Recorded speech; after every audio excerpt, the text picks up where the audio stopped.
আসসালামু আলাইকুম রাহমাতুল্লাহ। সম্মানিত দর্শক শ্রোতা ভাই ও বোনেরা, কাছের দূরে দেশ প্রবাসীর যারা যেখান থেকে আজকের ভিডিওটি দেখতে আসছেন সবাইকে অসংখ্য অসংখ্য ধন্যবাদ। বন্ধুরা, খুবই গুরুত্বপূর্ণ একটা বিষয় আপনাদের সাথে শেয়ার করব। তিনটা আমল আপনাদেরকে আমি জানাবো। খাওয়ার পূর্বে যদি আপনারা এই তিনটা আমল করতে পারেন, ফলাফল 100% লাভ করতে পারবেন।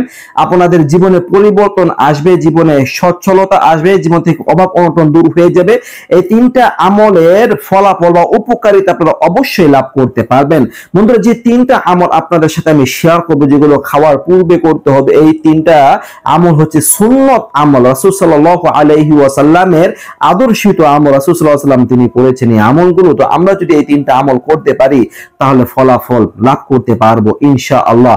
বন্ধুরা, যখন আমরা খাবার খাওয়ার ইচ্ছা করব, তখন তার আগে প্রথমত খাবার সামনে রেখে প্রথমত বিসমিল্লাহ পাঠ করব। বিসমিল্লাহ, বা আমরা পুরো দোয়াটা পাঠ করব, বিসমিল্লাহি ওয়া আলা বারাকাতিল্লাহ। বন্ধুরা, এই দোয়াটা আমরা পাঠ করব।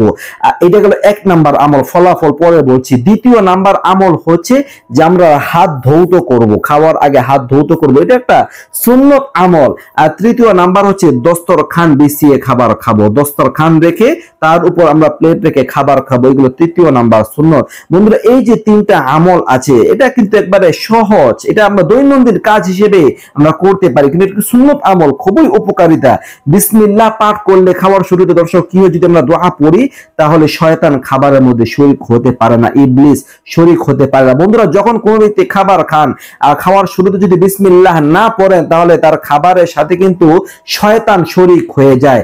তখন কি হয়, ফলাফল হয় যে সে অনেক পরিমাণ খাবার খেলো, তার পেট ভরে না, বা খাবার খেয়েছে ওই খাবারের দ্বারা তার শক্তি সঞ্চয় হয় না, বা খাবার খেয়েছে ঠিক, ওই খাবার খেয়ে তার ইবাদতের জজবা তৈরি হয় না, কারণ তার খাবারের মধ্যে ইবলিস শরীক হয়েছিল, যার কারণে খাবারের পরিপূর্ণ বরকতটা সে লাভ করতে পারেনি। তো খাবারের পরিপূর্ণ বরকতটা লাভ করতে হলে বিসমিল্লাহ পড়তে হবে, কারণ বিসমিল্লাহ পাঠ করে যদি কোনো ব্যক্তি খাবার খাওয়া শুরু করে তাহলে ওই খাবারের মধ্যে আর ইবলিস শয়তান শরীক হতে পারে না। তখন খাবারের পূর্ণ পুষ্টিটা, পূর্ণ শক্তিটা আর বরকতটা একজন আহারকারী ব্যক্তি লাভ করতে পারেন। সুবহানাল্লাহ। তো সেজন্য দর্শক, এক নাম্বার সুন্নত আমরা বিসমিল্লাহি ওয়া আলা বারাকাতিল্লাহ বা শুধু বিসমিল্লাহ পাঠ করে খাবার খাওয়ার অভ্যাস গড়ে তুলবো।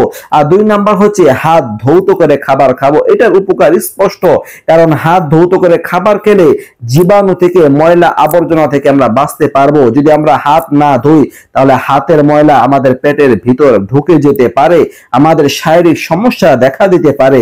আমরা হাত ধৌত করব, এটা সুন্নত পালনের নিয়তে করব, তাহলে আমরা সব লাভ করতে পারবো। আর তিন নাম্বার হচ্ছে দস্তরখান বিছিয়ে খাবার খাওয়া। দস্তরখান বিছিয়ে খাবার খাওয়ার অনেক উপকারিতা আছে, কারণ অনেকেই দস্তরখান বিছিয়ে খাবার খাওয়ার আমল করেছেন বলে তাদের জীবনে সচ্ছলতা এসেছে, অভাব অনটন দূর হয়ে গেছে। দর্শক, দস্তরখান বিছিয়ে যদি খাবার খাওয়া যায়, জীবনে সচ্ছলতা আসে, রিজিকের প্রশস্ততা আসে, অসচ্ছলতা জীবন থেকে দূর হয়ে যায়। তো এই তিনটা আমল সহজ আমল, আমরা সবাই করার চেষ্টা করবো ইনশাআল্লাহ। এই ছিল আলোচনা। নিত্য নতুন আরো ভিডিও পাশে থাকবেন। এই পর্যন্ত আসসালামু আলাইকুম ওয়া রাহমাতুল্লাহ।